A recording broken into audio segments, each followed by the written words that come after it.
We got to get some interns on this show. We got to get some help. It's like yeah. What just happened? Yeah, we actually have we have some people watching who've been sitting there for 10 minutes waiting for us to start. And I feel it incumbent upon me to let them know that we actually thought that we had started the show. And we had thought we had I thought we had started the show. We also thought that you had pressed record or play. Yeah, I thought I had gone live and started the show. And we were having a wonderful conversation. Sorry, you missed it. It was terrific. But to recap some of the wonderful things we talked about. Well, we talked about we were toasting each other with some nice batch 22. Yes, some nice batch 22 booze, which I certainly need after a long, arduous, brutal day. And then we mentioned that it was my birthday, and because it was my birthday, brother sent me a gift package from Dan the Sausage Man. You got to work. Dan the Sausage Man, and I can hear mom's downstairs. I think she's accompanying me because we sang a whole song to Dan. Where's the whole song? Man. There's no. Yeah. That's just two bar. That's two. It's one measure. I can't go on. Okay. Not without the full. Not without everything. We got to diversify. There's reasons that people make music for products and stuff. Well, I was singing because I was so overjoyed that you sent me a gift box from Dan the Sausage Man. Yeah.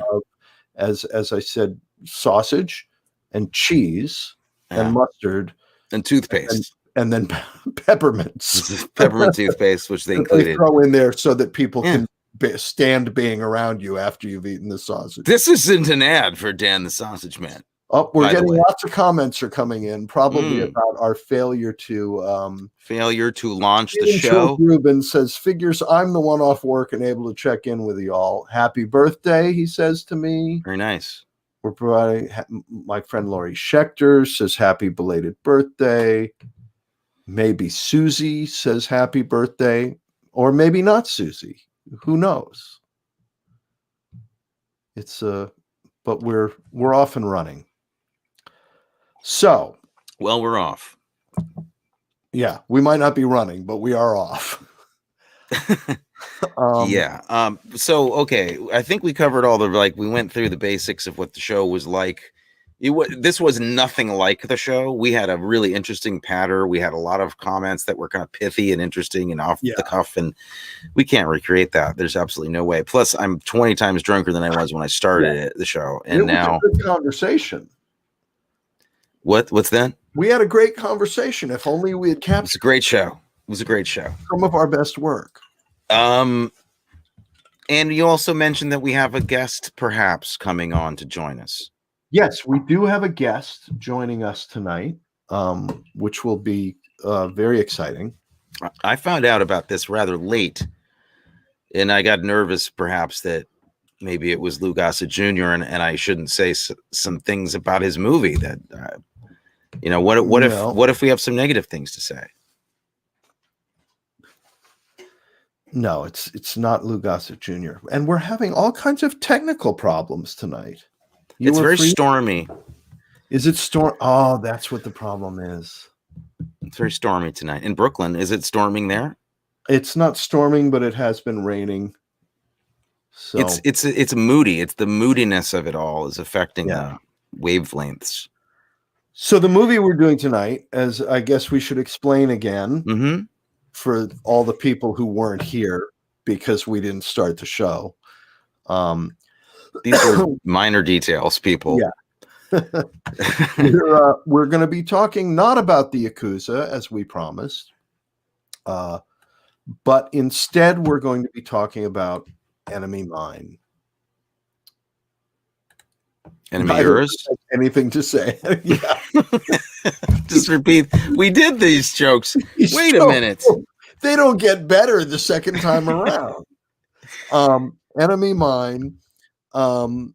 Starring the fabulous Dennis Quaid and the wonderful Lou Gossett, Oscar winner Lou Gossett Jr. And basically, it's hell in the Pacific on Mars. Well, yeah, not on Mars, really, though. Not on on another Mars, planet, but in space, in deep, far space. Yeah. far space. Yeah. Do you want to give some background and pedigree on this movie, or should we just plunge right in? I don't know what pedigree there is. It's based on a story or a book that I had not heard of. I'd seen this movie when it came out. Same old rundown. Came out in '85. I was already used to a lot of science fiction at this point, and was young enough to be both very excited to see it, and then somewhat mystified when I left. And I remember that vividly. You remember that? Well, that feeling. Quickly, the plot: two jet fighters, two space fighter pilots. Fighter pilots. Yes. Two fighter pilots, one human, one Drac. The setup at the very beginning of the movie is very Star Trek, right? Peace on Earth. We've conquered all of our problems and gone off to explore the universe. And now we're at war with some other race it's like the Klingons. It's whom in the opening brilliant narration, I might say, is they are referred to as non-human aliens. Non-human aliens for some reason. Yeah. And two fighter pilots get into a dogfight and crash land on a planet, and just like Hell in the Pacific, have to learn to coexist, and then they become friends, and hilarious hijinks ensue. And then there might be a couple of people that don't know Hell in the Pacific, who is not somebody I went to school with. That is a film Matthew's referencing from, I'm going to say, like 67? I think 68. 68? Yeah. Toshiro Mifune and Lee Marvin. Yes, the great Toshiro Mifune and the great Lee Marvin in a two-hander that they shot. John Boorman directed, and they shot in the middle of the Pacific Ocean, and it was a really exciting movie. And this is a remake of that movie. Yes, with a twist, though, with a very important distinction. There's a thing that happens in this movie that Toshiro Mifune actually refused to shoot and wouldn't do. Toshiro Mifune apparently is incapable of, if somebody says to Toshiro Mifune, go screw yourself, he actually can't do that. But Lou Gossett's character in this movie apparently can, and becomes pregnant and has a child. Don't bury the lead. So there's a big plot twist in this movie, but anyway, it's kind of like, I guess, like a combination of Robinson Crusoe with another person, with a castaway. If Wilson were a person and from another planet. That's how I thought of it. Right? Does that make sense? If Wilson, the soccer ball, were an alien, that would be this movie. Yeah, combined with Rosemary's Baby, a little bit. Yeah, just a little bit. And and it must be said, virtually the entire third act of Indiana Jones and the Temple of Doom, just recreated for your viewing pleasure. Yeah, and because what is a futuristic space movie without Brian James? It has to be that way. Brian James. 1950s punk clothes in space. We have really got to bring the people some understanding of what's happening here. Not only is Brian James in this movie, though, but Brian James Brian James makes there's the required shot of Brian James making this face, which he makes in every movie that he's ever in. I think that might be the face of Brian James. It is. I think that's what he just looks like. Obviously, he makes that same face in every movie. But that's the have you ever had an itch you can't scratch? Yeah, face, it is. Right? That's the same face. Have you ever seen a movie called Blue Sunshine? No. Oh, we're gonna do that one. Yeah, Does he he make makes that face in Blue Sunshine too. He Yeah. makes a good crazy face. Well, he's like we kid, we jest. Brian James is incredible. I love that guy, and Yeah. he's not the problem here. If there is a problem, He's not if I'll tell you, there's a problem, I'll tell you who else is not the problem. Is Lou Gossett Jr. is not the problem here. Lou Gossett Jr. is so far from the problem that I was amazed at what he did. he's so amazing in this movie that my recollection of the movie is that was a really good movie. Okay. And it was only because of that performance, because that everything else I'd completely blocked out, including the third act. If you had asked me before I watched it the other day, getting ready for this, I would have said there's only 2 people in the movie. I would have too. I totally forgot the third act. And I've mentioned it to other people since we decided to cover it. They said, what are you and Tony doing tomorrow night? What are you doing tonight? And I told them Enemy Mine. They say, oh, a 2-hander. And I'm like, interestingly, it's not a 2-hander. There's not. It's a whole other cast in this movie and a whole other story, and nobody remembers it. It's a 9-hander.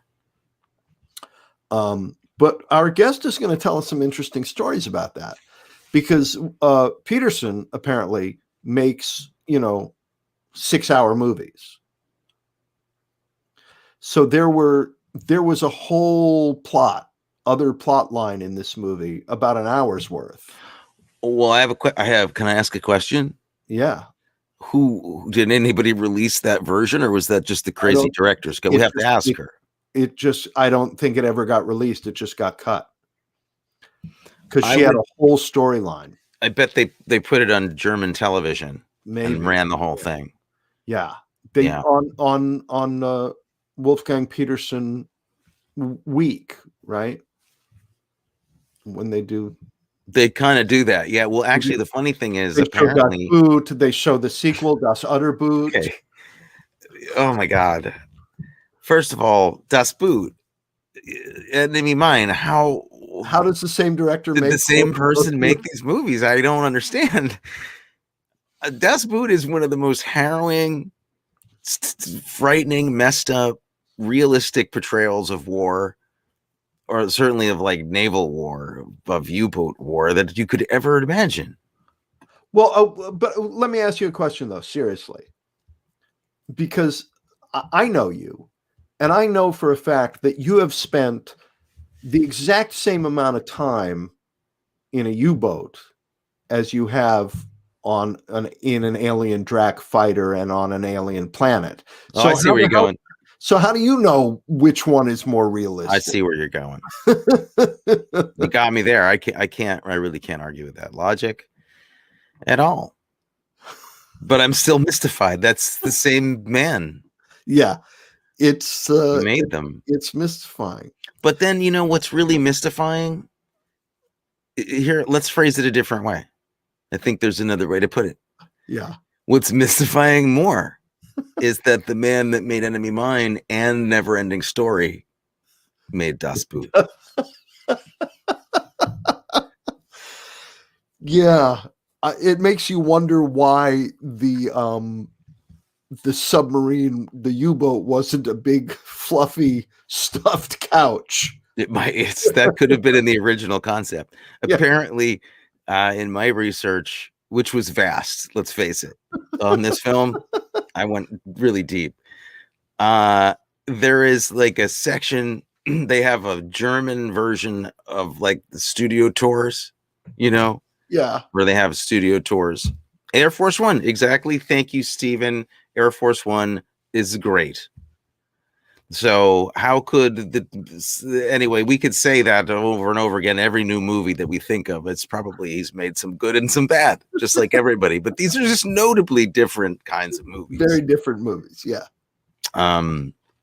I directed Inception and Muppets Take Manhattan. Right. Yeah. Well, the sequel to Muppets Take Manhattan. It was the triquel. Yeah, but that's notable. I forget completely what I was going to say about it. Oh, other than I don't know what I was thinking either, because I thought there were two people in this movie. There's a whole third act. There's multiple people. There's many Drax. There's many aliens. There's many worlds. There's many stories, and I only remember this one. Yeah, and it's Lou Gossett Jr. And honestly, the effects team on the makeup on that face was a really top notch. Yeah, really. That is almost, it's all from a different movie, really, because really, truly, yeah, completely convincing. I don't. They didn't get like the whole body part suit was like, it was basically just like he was just had like kind of a tail, which I thought was a mistake, maybe. Yeah.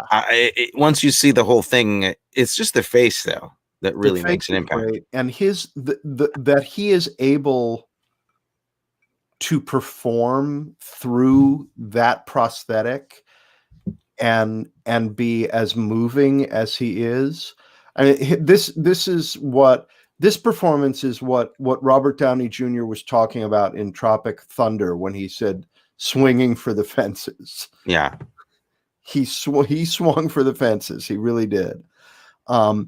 Some interesting things about it too. The gender bending is kind of way ahead of its time. I was going to bring that up too. It's very ahead of its time. I mean, I think that's what makes the movie so unique, is that they took a huge gamble in 85 with that storyline. And I can't remember the numbers this movie did, but if it didn't make money, it did not make its money back. I think I know why. I mean, we were going to see a lot of really bad, stupid science fiction movies back in 85. There were good ones, but there were also plenty of bad ones. And we were going to see all of them. And this one, at the time, has a thing that happens in it that made everybody kind of go, "What? Huh?" Yeah. It's much more normalized now, but which is great. But at the time, it was a risk. Also, like, I mean, a risk in terms of just talking about that idea for one of the heroes. Do you want to say what this is that we're talking about? Well, he is, I forget the name, parthenogenic. He is of a species, or it is of a species that contains both sexes within itself and becomes pregnant by itself and reproduces by itself. Like a seahorse. Yeah. And in the movie, spoiler alert, because this spoiled the movie for me, why not spoil it for you? Lou Gossett Jr. has a baby. Yeah. And it didn't spoil it for me because I was like, wait, he's a guy, and how can he have a baby? It wasn't that. It was just that now we had a science fiction movie with a baby in it, and I don't like that. You don't like babies in science fiction? I don't want them in science fiction movies. I feel they belong in other kinds of movies. Really? I didn't know that about you. I didn't know you felt that way. I have feelings about things you don't know. Huh. Really? This kind of cuteness doesn't just, you don't... It's horrible. Look at that thing. You don't want to cuddle up with that? Seriously? This is a picture of it looks like a deflated Michelin baby man that is got parrot teeth, like the parrotfish teeth. Yeah. And gelatin smeared all over it. The face is the makeup work is great. The teeth alone were incredible. Like the intricacies of the dental implants and everything. It was great. You know, another thing that this movie was way ahead of its time? Ancestry.com. You know, big part of this movie. The whole finding out where you came from and knowing your lineage. Oh, okay. Yeah. Okay. I didn't know they had a stake in this film at all. Yeah. Ancestry.com, I think. Well, I'm just bringing it up because I got an Ancestry.com membership this week, and I thought of that when I was watching this movie as he's reciting his lineage and looking at how far back he goes. And I've spent a lot of time this past week looking way back in my lineage too, as far back. And you know what I discovered? I don't want to say. Jewish. Thank you for saying for me. Jewish all the time. Russia, Latvia, Middle Europe. Riga, Yes. you know, Yeah. Belarus. The whole schmear Jewish. Yeah. Oh boy. So new. So yeah, what a surprise. Yeah. I You thought paid somebody to learn this? Give me $20. I could call you Jew. Come on. Now you really sound like Dad. When I told Dad that I wanted to get Ancestry.com, he's like, what do you think you're gonna find out? I love it. I love it. But what can I tell you? You were holding out some kind of hope that there was some new interesting branch of the tree that you could follow, and there wasn't. It was just what you thought. It all goes straight to Grobno. But you're proud of your heritage. I mean, I would imagine. Yeah, definitely. Not that we ever talk about it. We came from the finest shtetls in the land. You couldn't find better. Started all that Airbnb. That all of it was the shtetls. The shtetls was the beginning of Airbnb. Okay. Speaking though of Jews and lineage, though. Yeah. There's another thing about this movie that you liked it so much that you couldn't go on. You're completely frozen. This is strange because now I don't know. I have no idea if that means that if the show's frozen or I'm alive alone here or you are. I wouldn't know the answer to that. Now we're back. We're back finally. If there are any listeners left that I don't know why there would be, but if there was, could you type in and tell us what you're seeing when that happens? Because if I'm not in that part, I can get some work done. That's what I'm saying. I can get some things done around the house. Yeah. But as I wanted to say, we're talking about going back in time and Judaism and exploring our lineage and how it connects to this movie. And I thought it was very interesting because I did not know that there was a direct line from Dennis Quaid in this movie to Charlton Heston in the Ten Commandments that I was unaware of. That's wonderful. I don't know if people got that reference when they were watching the movie, but parting the red planet. Yeah, parting of the red planet. Yeah. There was some, and ordinarily I'd like to I would go for the jokes about the incredible hair that Dennis Quaid has in the movie and the fake beard, except it's pretty good. Like they did a nice job. Yeah. The thing about Wolfgang Petersen's team over there in Germany, because they shot this movie in Germany, our guest may tell me differently, but I think that they did. And in Germany, they take these details very seriously. As they do the exact weight and metric size of a lava tree. Yep. And speaking of guests, hey there. Hello. I had to have my son help me with this because I don't know how to do this. Can I have his number and can he help me with this as well? Because I'm having trouble. Lenny McCormick, my brother, Anthony Arkin. I don't know if you guys have ever met. Hello. I don't know if we have met. I don't. I think we have a reading at a party at an opening of something somewhere. But I know we've met. I know I've met your other brother, and I know this brother. It's all downhill from here. Oh, just keeps spiraling. Nice to meet you digitally, or anyway. It's a pleasure.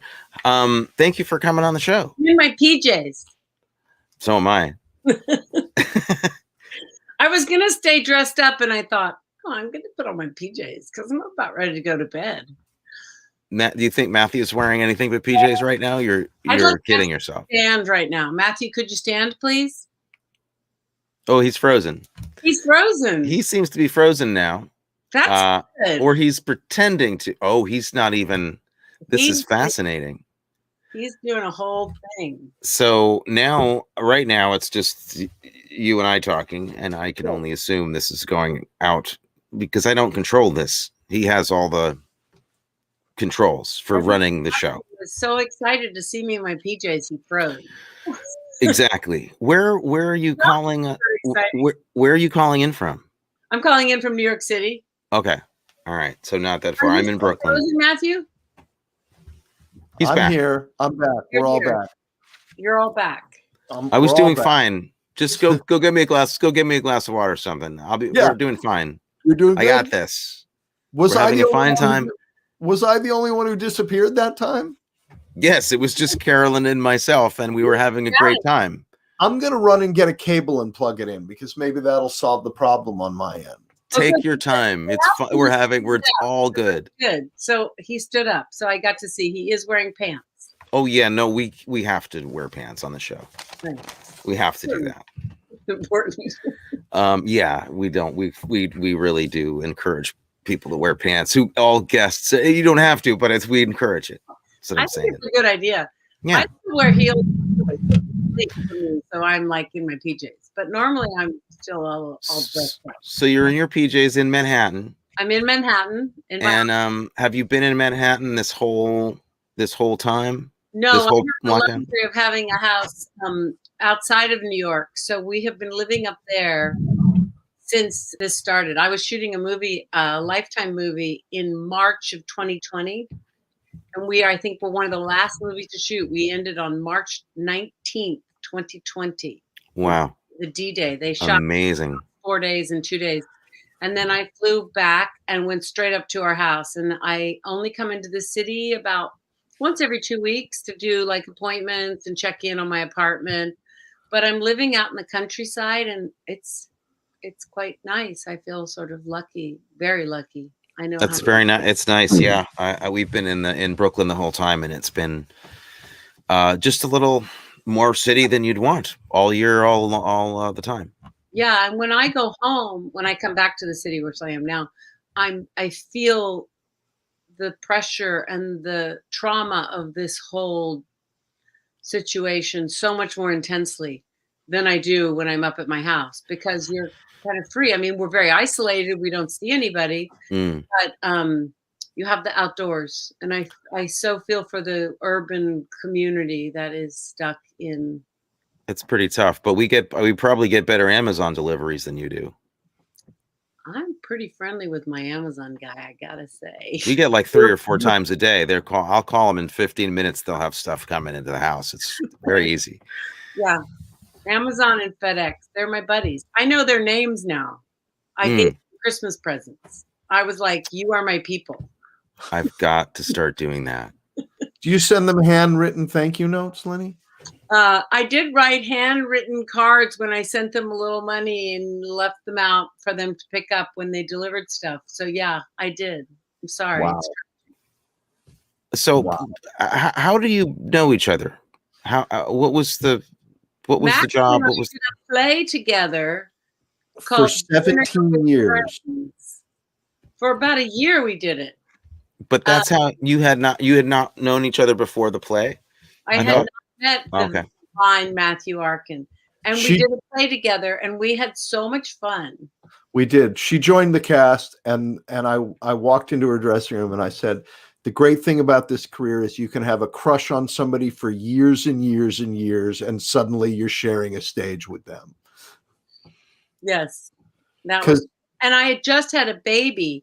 So I was also pumping milk in my dressing room, which is also why I think Matthew walked into the room. He kept on coming by. Why would you not hang out? Just happened to be, that's right. I forgot to mention. Yeah. Did I leave my keys in here or something? So you guys were kind of being fun and having fun. So I hope I'm not saying anything inappropriate. No, the sky's the limit, I think. I mean, it was 20 years ago. It's too late for them to fire me. No, I don't. I personally don't have a career to protect anymore. And It's up to you as much as you want to say. Yeah, and I'm going off to become a booze mogul, so it doesn't matter anymore. Any of this show business stuff. Yes. But did you know, Anthony, that on Star Trek: The Next Generation, they needed somebody to play the perfect woman, the perfect, most beautiful woman, generated version of the ideal woman. Yes, that is the exact terminology, because I go to Star Trek conventions. So yeah. So and this is obviously c'est moi. Yeah. How did we ever get you on this show? Why did you could have been anywhere talking to anybody. Yeah. Yes, because I love Matthew Arkin. So he asked and I said yes. You look wow, yeah. You do a lot of space stuff. Well, I don't think of that, but yeah, I guess I have. I mean, I'm known mostly for Law and Order, but Minuet, my computer-generated version of The Ideal Woman, is very popular for reasons that are beyond my powers to understand. Not mine. They're not beyond my powers to understand. So I get a lot. I got fan mail today, more with pictures of me from, I don't know, 30 years ago, 40. That's really exciting. Do you do Comic-Con and stuff? I've done a few Star Trek conventions, and they're really fun. I've heard, yeah. They're really fun. The people are so interesting and so serious about their love of Star Trek and all things space. And so it's kind of cool. It's like going into a whole different world. And they dress up. It's like a costume party. It's really entertaining. And when you're sitting at your table waiting for people to come over and, ask if you want to sign a picture or whatever, just watching all the people, it's a whole different world. And they really love Star Trek. And Law and Order has sort of an equal following in terms of people that are committed to it, especially during COVID. There's people that watch Law and Order all day because it's on all the time. Well, there aren't any conventions we can go to for that, are there? I mean, I don't think they have. I'm amazed that Dick Wolf hasn't come up with a Law and Order convention. I wish they'd do that. I've got 8 episodes. Yeah. They were going to put a new Law and Order ride in at Epcot Center, but it really wasn't that much fun. No. Particularly the realistic Rikers simulation. Yeah, it turned people off, frankly. Rikers roommate ride. Good show, bad ride. Yeah, no, I can't imagine that being a big hit. But yeah, I've done the Star Trek thing. It's fun. It's fun. It's a totally different world. I've have friends who go and have done it for years. Lenny froze. Did I freeze? No, I didn't. We're back. You froze. You're the one. Yes, you're the one, Dimitri. We're both capable of freezing. He's back. We can't. You're not the only one who can freeze. Okay. So Enemy Mine. Let's talk about Enemy Mine. Yeah. So there was a whole other movie apparently that you were in.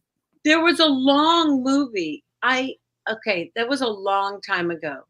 But I was in Germany for 2 months. Wow. Oh, my goodness. So they flew me over for a month before Christmas, and then I went back a month after it. So it was a lot of time. And there was a whole subplot of, I really even can't remember. I just remember being invited to the screening and going to the screening and realizing I have been completely cut from this film. I'm sitting there with my agents and kind of at the end of the movie going, oh, ouch. No one warned me. No one, because they just don't tell you. But actually, I was in the movie called Miss Congeniality playing Sandra Bullock's mother in a flashback. And the director called me and said, that subplot, me and Ed Herman were on the cutting floor. So I was very appreciative of being told that. But that I was cut completely from the movie, other than a picture of me in the FBI office. But I was kind of still in Enemy Mine, but there was a subplot where Dennis and I get together, and Oh, really? yeah, and that's why I'm crying when he's kissing the Drac, and Okay. I'm I supposed to be all teary, and they're blowing all that stuff in my eyes to make me cry, and um, yeah, and I got to be very good friends with Lou Gossett. I stayed friends with Lou and Dennis, but yeah, it was my first big movie, and it was such a shocker that I thought, this isn't. I don't want to. I don't want. I don't want to do this. If they're going to just cut me out. Wow. That's pretty rough. That had happened to me also. I was in a film, and I got invited to the cast and crew screening, and everybody's like, "Oh, it's great," and they're all excited, and you're like, nobody made a call to say, like, you're not, just so you know, you're not. I mean, I have one line they left in where at the very beginning I say something. I haven't seen it in ages. I don't think I've seen it since I went to that screening. But that one line enables me to still get residuals. Okay, yeah, that's good. Did you say something in the dogfight at the beginning of the movie? Yeah, at the very beginning. And every other line, I'm silent. Yeah. So any actors out there, just try to get a line out. Get one line. But you had a good experience with Dennis, huh? Yes, Dennis and I had a great time. We went skiing. I remember we had fun. I've had a very interesting chain of events with Dennis that he won't remember, which are utterly humiliating to me. Which you may remember that the play that you and I did.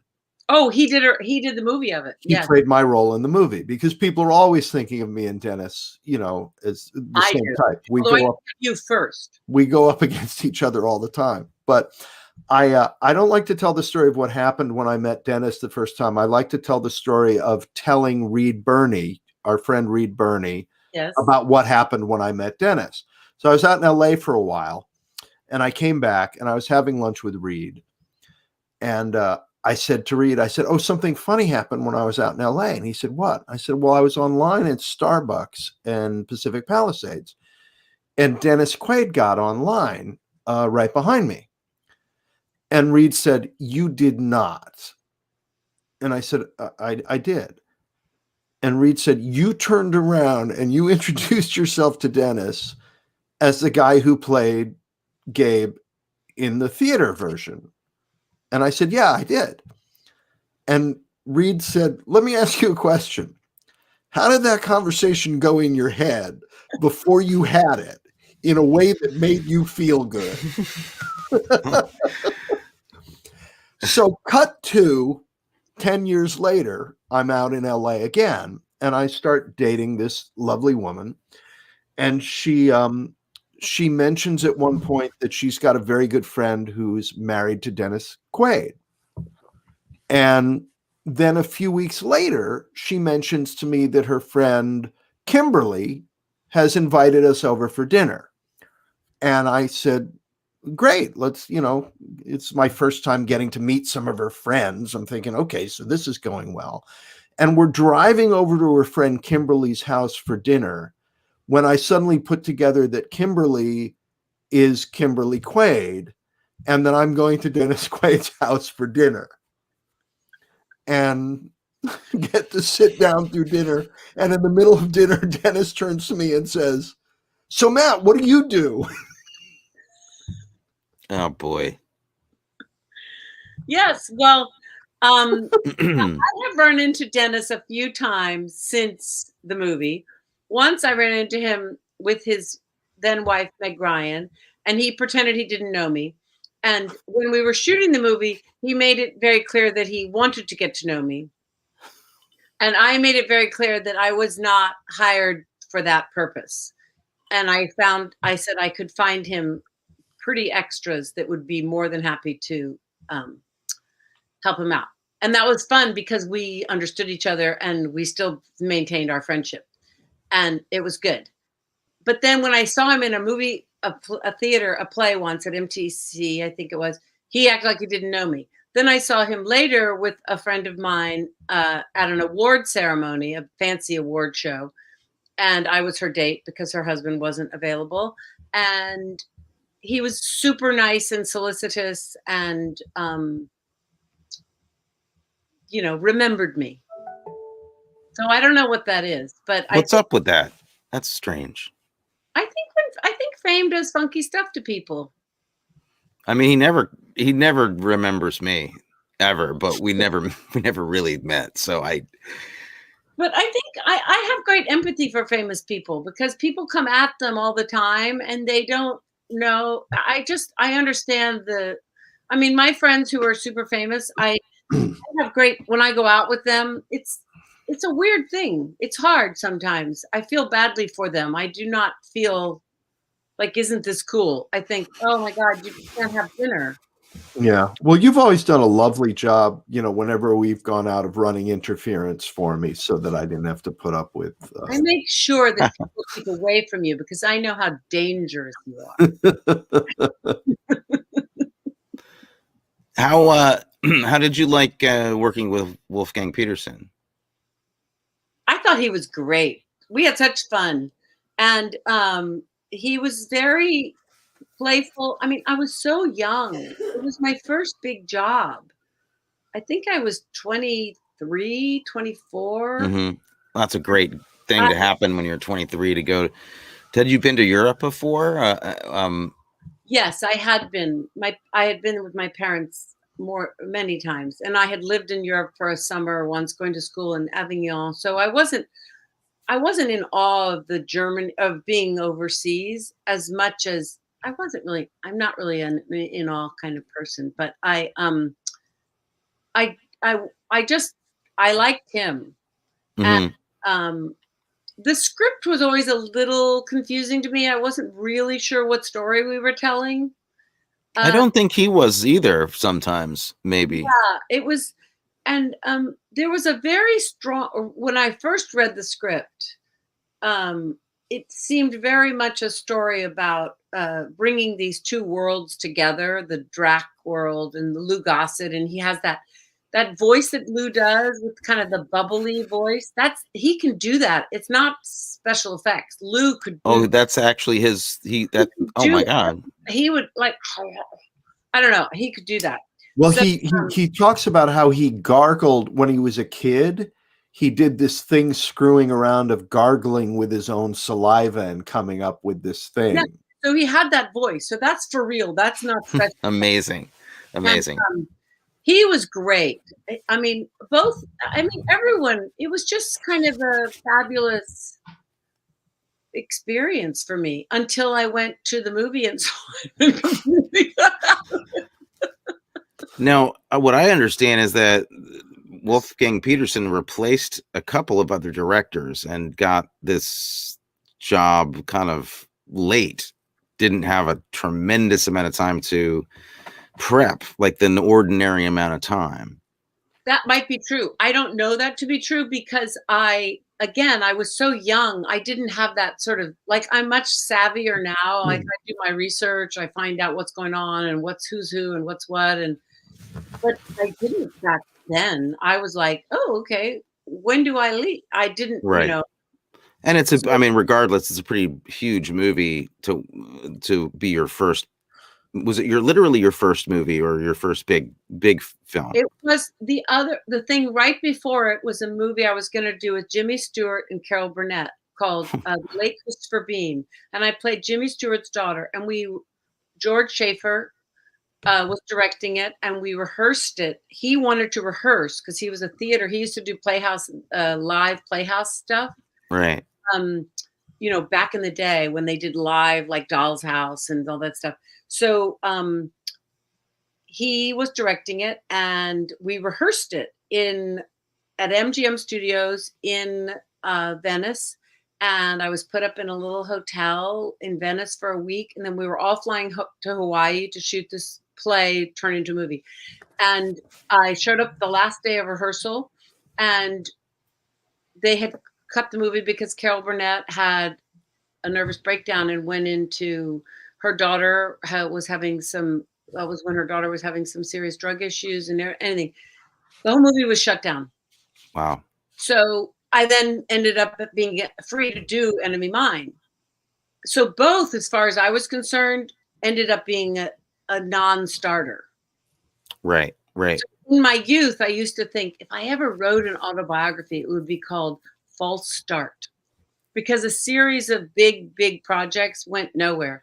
But as we know as actors, that's the life. If you don't, I mean, the Enemy Mine Diaries might have been taken already as a memoir title. Right. But I think, yeah, False Start is good. False Start. That's what it felt like to me in my young age. I was like, oh, I was about to do this big movie with Jimmy Stewart. And I remember rehearsing with him. And I remember being really careful not to bug him, because I made sure I was seated next to him on the plane to Hawaii. And I'm like, then I'll talk to him. But I don't want to bother him in rehearsal. And then it never happened. Wow. These are my sad tales. But you got to work with Jimmy Stewart. That's for a week. That's amazing. That's amazing. And Carol Burnett, who was also phenomenal, and Dick Dysart and Joe Mahar, and it was a great cast. Oh, Joe Mahar. Okay. Yeah. Wow. Great cast. Joe Mahar, I believe, was in the play that our parents met in, I think. Enter Laughing. I think he was in that. Oh, yeah. He was a wonderful actor. That sounds right. I can't remember exactly if that would. Maybe Mom will type that in for us. Maybe she will. From Barbara's Corner. Fun fact. Mom's Corner. Yeah. So I'm really curious if you remember differences in terms of how the German crew, what it was like to work in Germany with a German crew, and then going to Hollywood. Very clean set. Right. Food, organized, efficient, no wasted time, no endless hours. Was Petersen friendly, or was he a screamer? Super friendly. Oh my God. He and I share the same birthday, September 19th. And no, he was great. No, not a screamer at all. Okay. Somehow I always think of German directors as just kind of being able to start screaming at any given point. No, he was great. He never was. I remember him once telling me in a shot, "Close your mouth," because actors are like. He was like, "Close your mouth," because he knew it was not pretty. So he was like, "Close your mouth," and I'm like, "It's not the proper way." Yeah. So this isn't the proper way to hold your mouth. Listening to him. That's the only note I can think of that he gave me. But then he cut me out of the movie. So. What's he doing now? I don't think it was him that cut you out of the movie. No, it was time. No. It was time. He also, his version of Das Boot.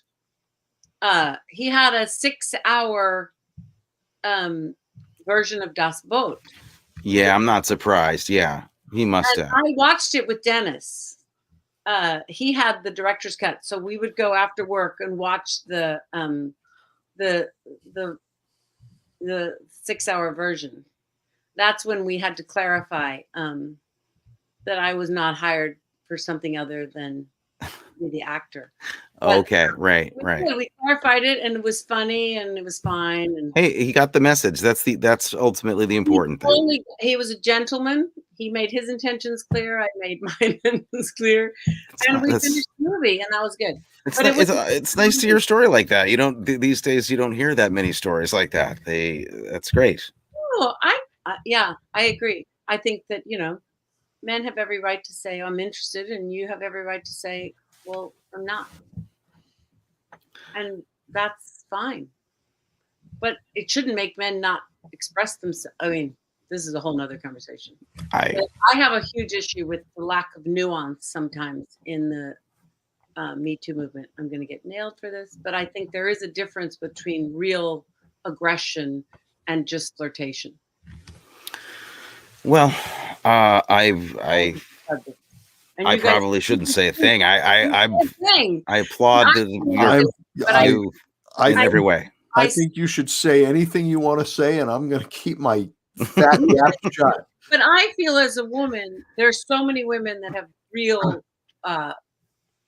causes, and they should be so listened to and pursued. Their causes should be pursued, and the more flirtatious ones undermine the real assaults, as far as I'm concerned. It's an interesting point. And I just think there's nuance. I believe that the Me Too movement should exist, and women should be held heard, and men should be held accountable. Like Promising Young Woman, I think is an amazing movie, just because I was so moved at the end, because I was like, oh my God, they're being held accountable. It was so overwhelming to me, because I think the helplessness of not being held accountable is out there.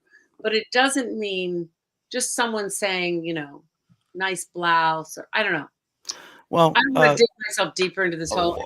Well, there's no need. There's no whole. I mean, all I meant to say was it's nice. It's nice to hear that you can use that you can communicate with somebody, and that it could go amicably. That you could work together, and it didn't become an issue. That doesn't. And we joked about it. It was just, you know, it was not an issue at all. Yeah, we did fine after you told me to back the hell off. He was not okay though for weeks. So I was devastated. But you know, but Dennis, probably back to Matthew's thing, probably doesn't even remember this. Probably Dennis doesn't remember. No. That he kind of came on to me. He probably doesn't remember it. I mean, if I gave him, he would probably remember it. But you know, it's not. It was a big deal for me, because it was like he was this famous person, and but that's never really been something that is so exciting to me. You know, I'm like, yeah. So, but well, he was kind of famous. He hadn't made Inner Space yet, so I'm a little upset though that when he came on to you, you sort of laid down the law and told him to, you know, where the acceptable line was. And when I did it, I think you just laughed. No, I did. I was about to say that. I'd like to say to every woman who's listening out there, laugh. It is. I did that with Dennis. I actually laughed. I said, "Are you serious? You got to be kidding me." That is the best defense. It does sort of diffuse. In my experience, that has always diffused me. It's just like so hysterical. That, are you kidding me? Laughing at me is the surest way to make me just go away, for sure. Yeah. That's unless you're paying us. If we're being paid, then we stick around. As long as you need 2 shows sometimes. Some women are in situations where they can't laugh because it's not funny. Of course. I could totally laugh, and it was funny. And then we both laughed. So it was all fun. Joe Mahar was in another play with Mom. That's what Joe Mahar was in. The play called A. All right. That she did with Dustin Hoffman, Elizabeth Wilson. That's what from Barbara's Corner. Those of you listening on the podcast. That's our mom. Joe Mahar was in the play A. Exclamation. Spelled E-H, yes, not spelled A. Not the letter A. Who would do that? That's crazy. That would be nuts. That would be like doing a play called Nine or something. So when you go to was it strictly Star Trek conventions, or did you also go to Comic-Con and other stuff? Just Star Trek. Okay, so they probably didn't bring up Enemy Mine at the Star Trek convention. I did when I went to one 2 summers ago in Vegas. I did bring some Enemy Mine pictures, because I thought, oh, and the guy who got me there, who solicited me to go there, said, yeah, bring some. But I didn't find there was many nibbles. I think 1 or 2 people knew Enemy Mine. A few people. That most people just come and kind of look at your table, and they just kind of look at you. It sounds rude. I don't think I want to go now. They look at you, and sometimes they'll say, "You're really pretty," and then they'll walk on. Well, wow, I'm gonna go now. If they say that to Matthew, he is gonna go. I was all dolled up too at the time. So what's interesting too is that, I mean, it almost feels like Enemy Mine comes from, or could be connected to the Star Trek universe a little bit. There's certain design aesthetic that's similar. The whole thing for Lou's stuff was so cool. Yeah.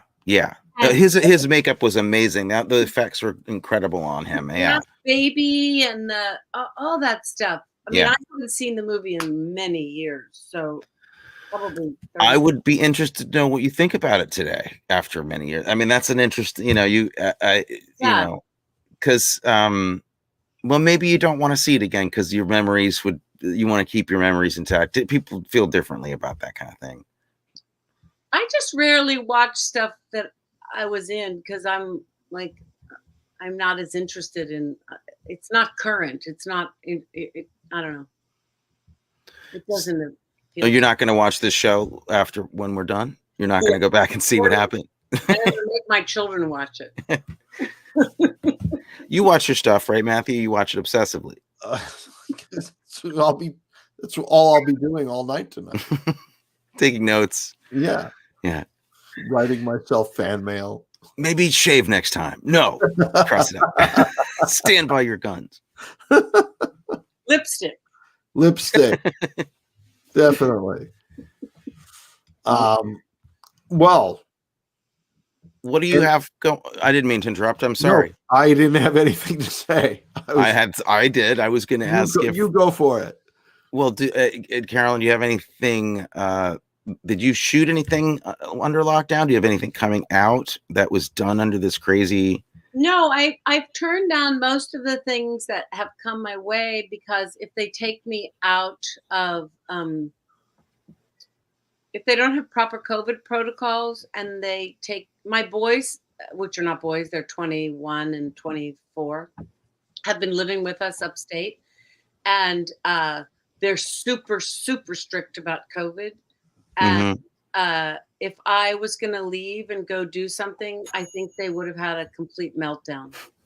So understandable. It just wasn't worth the family stress it would have caused. So, and for like a guest spot on a TV show or a little part in a movie, nothing came along that I do a lot of political voiceovers. I did create a sound studio in my house so I can do my political stuff. I did a lot of campaigns for Democrats during the election.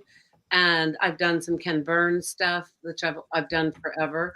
Actually, the first time I did Ken Burns was with your older brother. Oh, Adam, yeah. We were, it was back in, I was doing a series called Cracker out in LA. And I got this job to go do a voice on jazz with Ken Burns. No one knew who Ken Burns was. And I remember driving out there. I remember it vividly because I was late because I had a clog on and it got caught under my brake. And the guy rear-ended me because I rear-ended someone because I couldn't put my brake on because stupid clogs I'd taken off and it got stuck.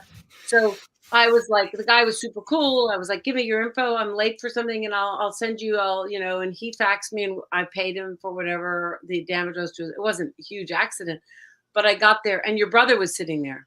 And so we chatted for a while. And then he and I actually did a pilot together. We played tennis together. That's all I remember. And it was at Hunter College. It was after I'd worked with Matthew. So we spent most of the time talking about Matthew. Sure. Oh, as everybody does who's worked with me. Yeah, because how can we not? So, but that was my first Ken Burns. It was with, and then I've done a bunch of Ken Burns since then. So I was very eager to get a voiceover studio set up in my house upstate because I wanted to keep that going. So that kind of has kept me going. Nice. That's great. Little VO work goes a long way. It's nice to do something. I found. And I love I did a really good Ruth Bader Ginsburg spot that was great. I mean, there's just a few little choice spots that it's enough to keep you feeling creative. And I do, self-tapes here and there. I'm trying to get better about appreciating the art of self-taping. And I teach. So I teach once a week on Zoom. Oh, yeah? You teach acting? I teach a class. It was an on-camera class, but now I've turned it into film versus theater because I do so much of both. So I it's basically teaching the vocabulary of one to the other. Interesting. Amelia and I have been teaching similar things at Pace and other places recently as well. Amelia says hello. Amelia. Yeah, maybe you guys will come in and do a little Zoom with my class. Anytime. 'Cause they're so bored with me at this point. Well, these kids, these poor students, I know, I feel so for them. A whole year. Somebody would like to know. Older son. Somebody would like to know where they can see information about the courses, and if you email that to me, I'll put it up in the comments under the show when we post it. Great. It's just Stella Adler. Stella Adler. That sounds so familiar. Stella Adler School of Acting, and it's if you go to NYU Tisch, you have to pick there are various schools. If you're going to major in theater as an undergrad, they job you out to the Atlantic, Stone Street, Stella Adler, Strasbourg, whatever. There's all the different schools in Manhattan. I think there's Neighborhood Playhouse as well. So they job you out. And so I used to teach NYU students and Stella students, but now I just teach the Stella students because my schedule changes if I'm in a play so much that the NYU students have a limited flexibility because they're actually in real college. Right. And they have to have Monday and Friday, they're doing their real math and science and English. So there's not as much flexibility, and my schedule is such that I have to have a little flexibility because if I'm working, they have to reschedule my classes and stuff. But it's stellaadler.com. It's a very good school. They do a full training program. So yeah, it's great. I've been there. Do they offer online stuff exclusively during lockdown, or is it? It's all online. Yeah, all online, right? Okay. So my class this year, I've done everything online. So I've redone my curriculum a little bit, but I figured out a way to and because my class is film versus theater, I've really focused on I think it is the perfect time to perfect your self-taping skills, which is really the future for all young actors. So learn how to light yourself, learn how to backgrounds, learn all that stuff. Use this time wisely and crucial. Yeah, I've been teaching an on-camera and self-tape class during lockdown as well.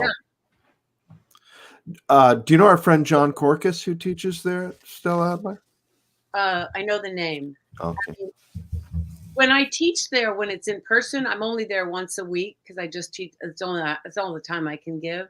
All right. I'm not really in the know with all the faculty members, but some of them I know. They're all great.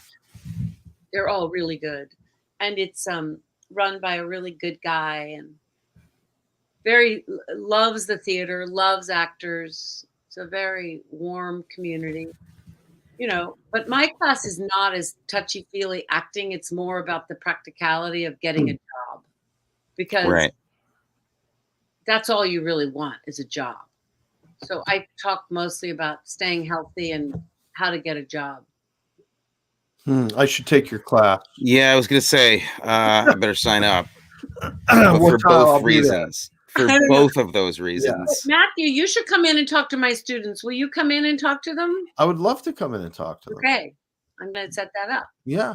I'm around. I think we should try to get Dennis Quaid to come talk to your students too. Yeah. We should. I've had many of my celebrity friends come in and it's so great. The students love it.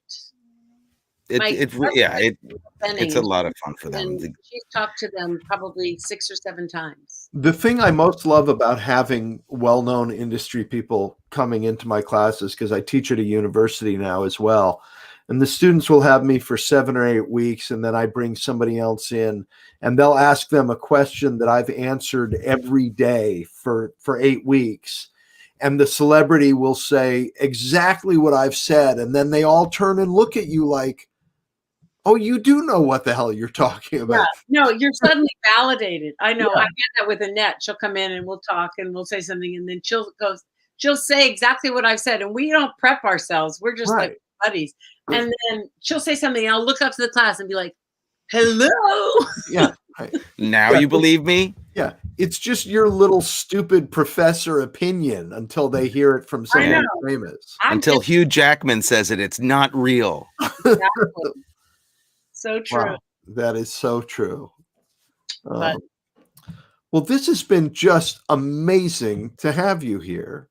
It's so good to see your face. You know, that show was only 20 years ago. I know. You look just the same. Yeah, right. You do.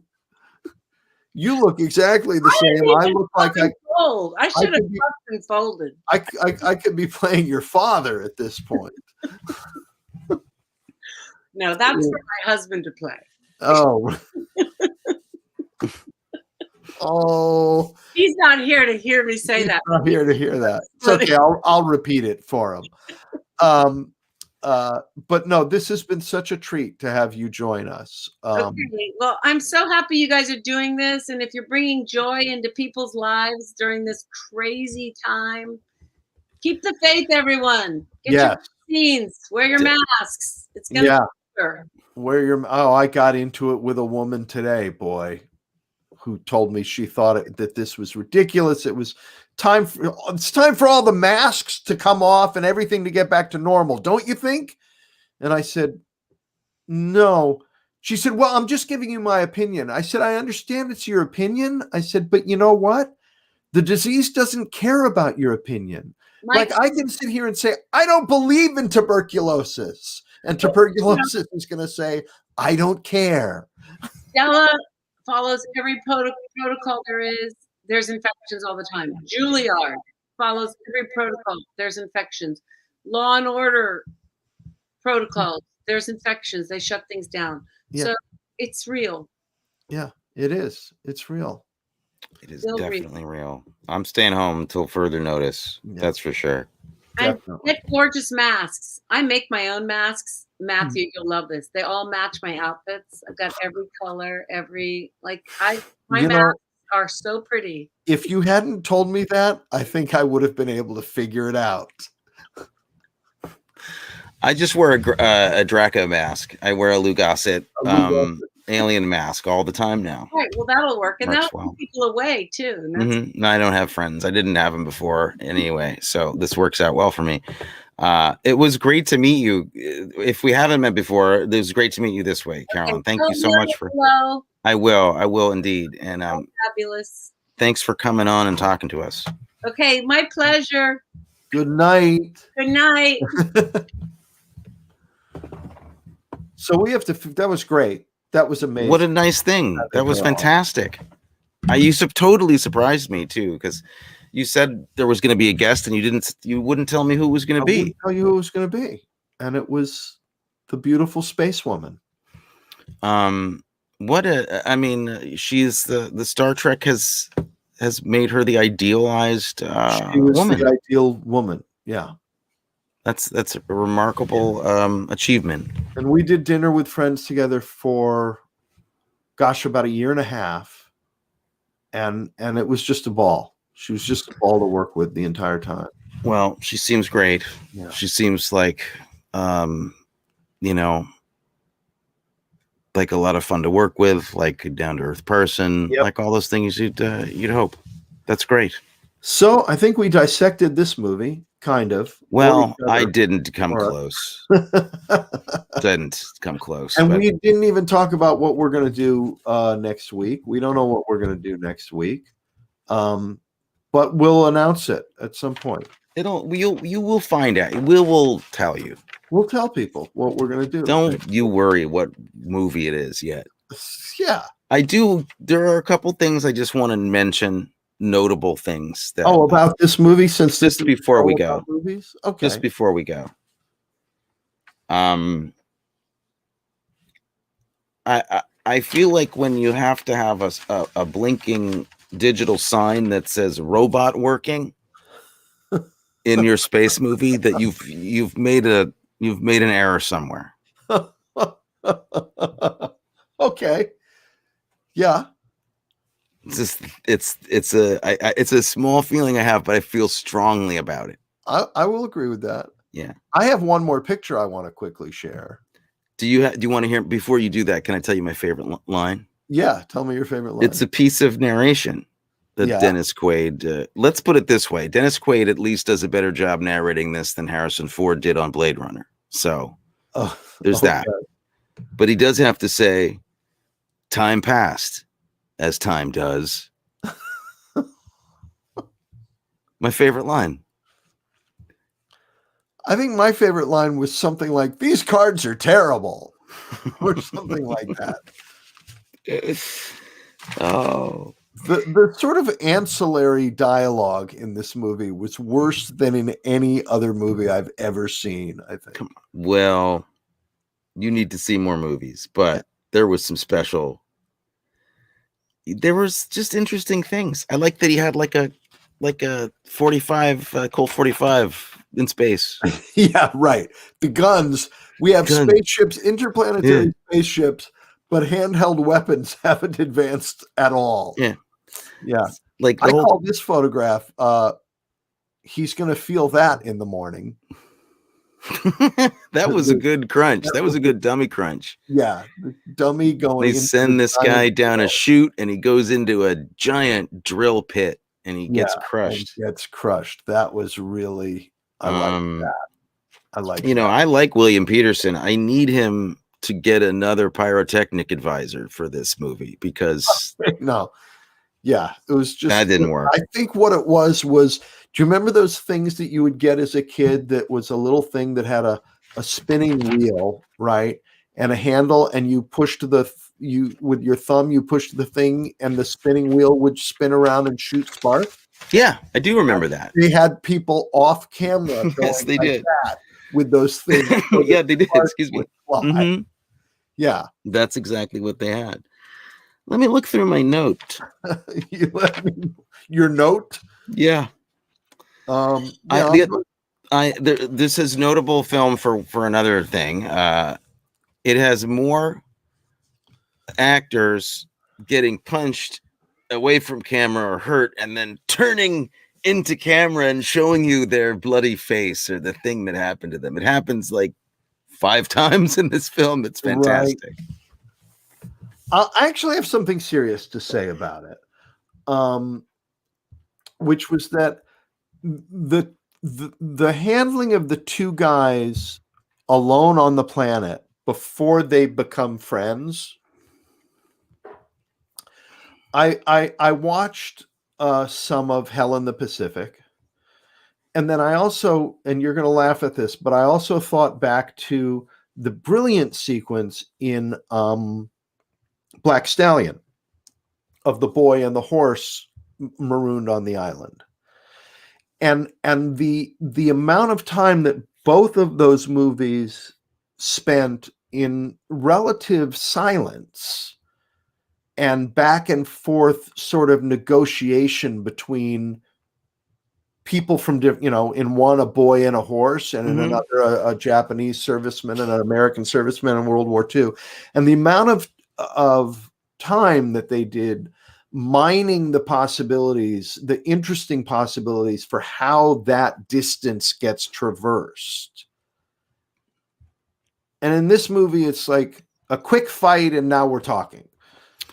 Yeah, part of the problem was that they, unlike both those other two movies, which were shot all on location in beautiful, crazy locations where it was all real. This was a stage set that they had to use and repurpose. Oh my God, it got so dark in here.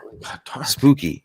They had to use and repurpose over and over again for different things. Right. And they could only show certain parts of the sets that they could show. There was a lot of things and restrictions to working on a soundstage that they ran into. And you just, you can't have a lot of variety because you've got they could have the space to build that one little pool, right? With the outcropping. Right. And then that takes up half a soundstage or a whole soundstage. Yeah, it's huge. You know that little pool was also used for the miniatures in Das Boot? I read that. I did read that. That was exciting. Did you also read my favorite thing I learned throughout this whole thing?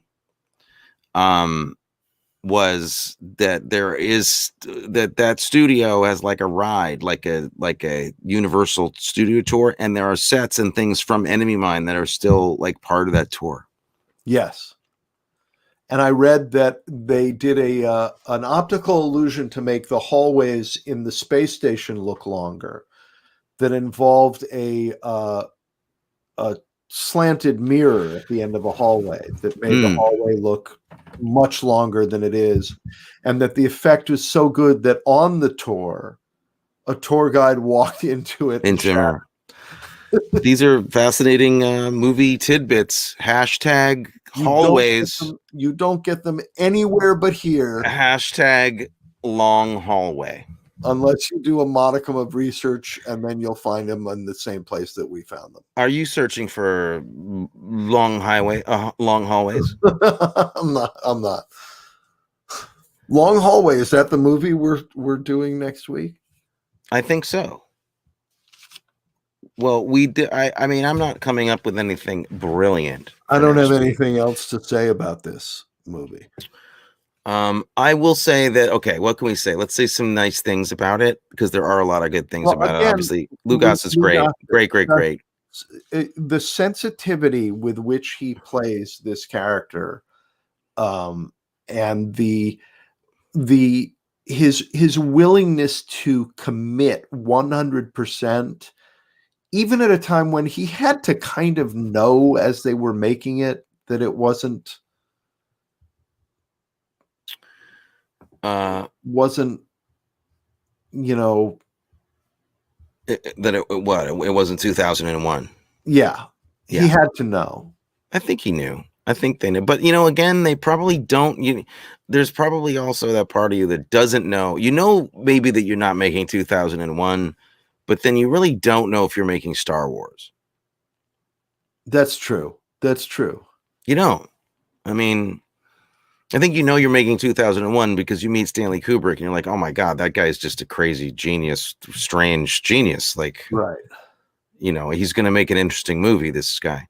Stephen Jules Rubin, can I request sometime y'all review another Western, especially New Mexico made one, that or another Luke Gossett movie as an Iron Eagle too low? Hey, Stephen, Jules, I think you prefer Jules, forgive me.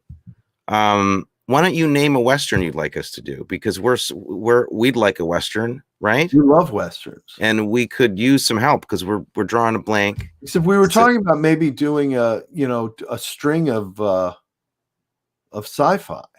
But we don't have sci-fi. I'm sure Jules would have a great sci-fi recommendation as well. Do you want to do? I know we do. What do we do? The Black Hole, man. The Black Hole? We do The Black Hole. I don't know that movie. Jules, tell me that's a good move. Is it available? If it's not available, there's no justice. The Black Hole. Who's in this movie? Maximilian Schell is in the movie. Oh, The Black Hole. It's a Disney film that 1979. Yeah. And it is it's only available on the Disney Channel, which I don't have. Well, you better get Disney. No, I'm wrong. It's on Amazon Prime. There you go. That's what we're doing next week. The Black Hole. Are you good with that? I'm great with anything. Well, that's not you're helping, we're doing a show you're producing a show. I'm producing a show. You need to have some opinions. I am happy. I like Thanks a Million Shell is in it. Thanks a Million Shell. Yeah. As I remember correctly, it has one of the funniest lines I've ever heard. Okay. Well, don't tell me what it is. And then you can quiz me. See if you can guess which the line is. Okay, great. So next week, I'm going to be, and all of you out there, if I forget, hold me responsible. I am going to find out and quiz Matthew on what the best line is and see if he gets it right. Okay, there we go. All right.